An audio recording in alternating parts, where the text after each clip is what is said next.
Mika, I hata hiyo even if you go to those chaps of wholesale, your 6K is not, the math is not No, nothing. like ukiangalia like just the way most people are living in back home, right? Correct. Where wacha wewe mtu akununua masausage na nini for breakfast kama nini. Right? Okay. Let's just say kawaida most families kawaida. They will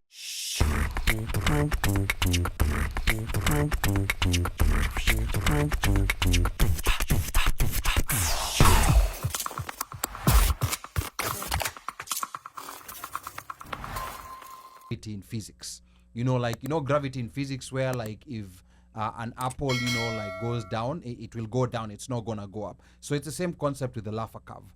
Whenever you increase taxes up to a certain point, the overall amount of taxes you're gonna collect is gonna be less. Because think about it, if you're being taxed at 100%, you're definitely not gonna go do that job.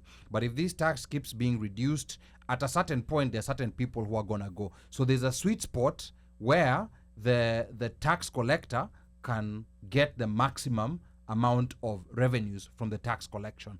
But with what they're doing, it's very obvious they're gonna collect less taxes, and I think that's why economists like David Ndii are getting restless in in this government, and they're busy now fighting with people on Twitter, because I think whatever policies they're giving is not being listened to. But Mike, endelea. So his response to his post was, Lawrence Kihanya, my friend, nothing stops you from doing that and inviting us to discuss on your space. Hapa FB asks me, what is on your mind? Then it's not Lawrence. That was his answer to a simple question. And that's a government that's a government employee. And then there was just today I think Baba Rehema posted something pertaining to him, Dennis Itumbi, and the government blaming he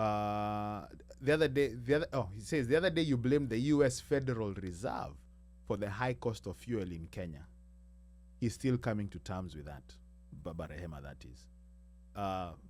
And remember, cost of fuel has been going down in the US. Yes. But it's not been going down in Here's Kenya. another thing. The cost of fuel has gone down the whole world. The whole world. Kenya's rates raising. And here's another kicker. And of course, if you listen to Spice, they were throwing out numbers that there has been a reduction in fuel consumption in Kenya. LAFFER curve effect.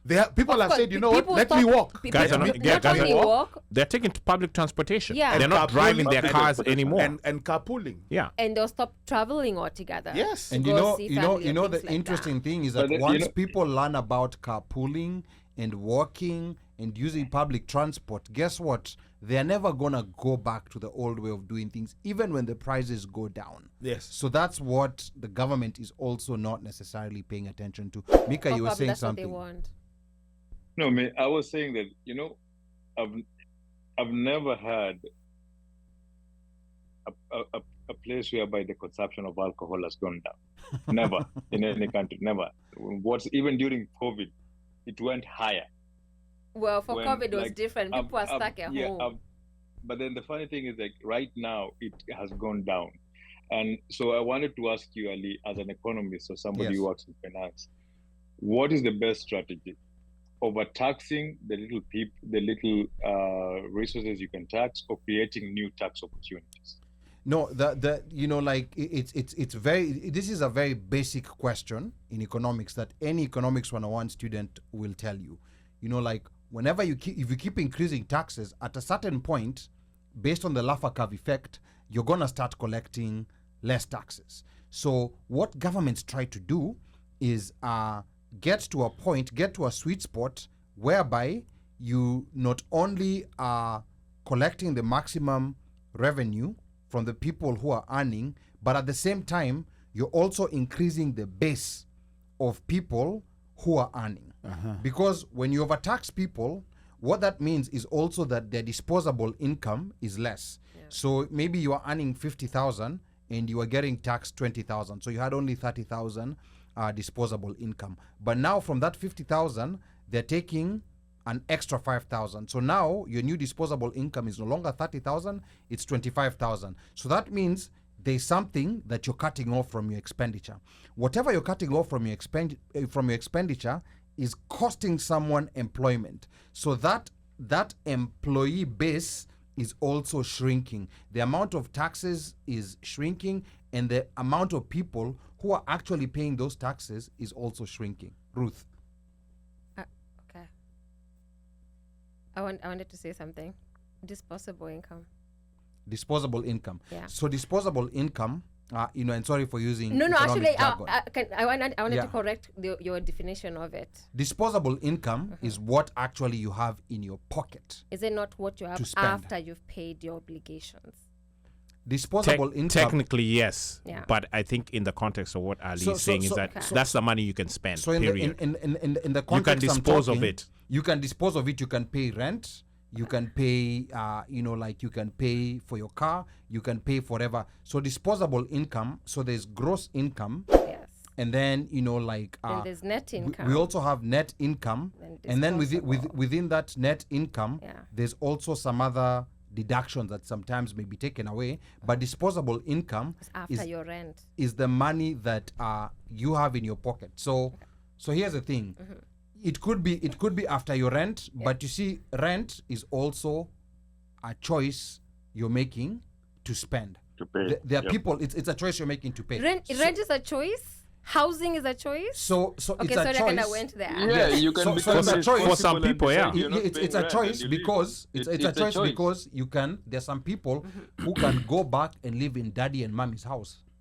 And they're not paying. Free, and they're not paying rent. So, but that's not the majority of people who do that. But it does happen. Just to get technical, but it does happen. Tomato. But it does happen. Yeah, I know. But that's what I'm saying. So whatever it is, and then there's some people who there's some people who have to pay for food, and there's some people who can go get free food somewhere. So for simplicity, disposable income is the money that you get, because taxes. You can go to a soup kitchen. Yeah. Instead of going to buy food at come whatever. on. So tax. But people have done that. Yeah. Seriously. So just for definition, not to confuse people. Okay. So essentially, tax is one of those things that you don't have a choice. When you earn, the government has to take, ushuru lazima, like a certain cut. Yes. And then there's all these other things that now you can spend with the money that you have. Yes. And in Kenya, hiyo housing fund watu wanakatwa. Yeah. NHIF wanakatwa. So all those are taxes. And all SSF. those. Yeah, whatever they call them, whatever they want to call them, a fund, Yes. those are taxes. I was talking to my kuzo on the ground. Okay. Sorry. Okay. Before you read your comment, before you read the comments, I was talking to my kuzo and he was telling me he is, one, it's regret. Two, his salo has shookered by about 6K. That's a lot. 6K. That is a lot. And this is one of those guys we're talking about in that range of 20, 35 hapo. Ako hapo katikati, so now imeshuka. Now if you had a KYM, that person is fired.